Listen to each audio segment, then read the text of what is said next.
Heh, tamam.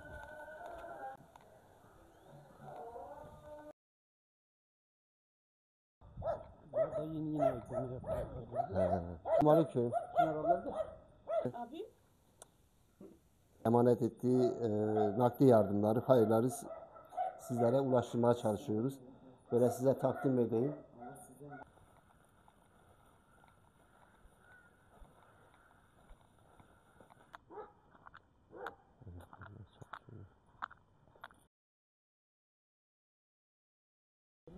Uluslararası Yardım Kuruluşu Avrupa Yetimeli olarak tüm hızıyla yardımlarımız devam ediyor. Bugün Türkiye'nin en doğusu olan Ağrı'dayız.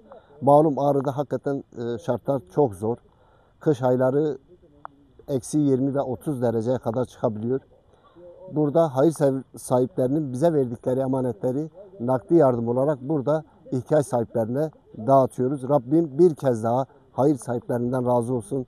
Allah her iki dünyada sizleri bahtiyar eylesin inşallah.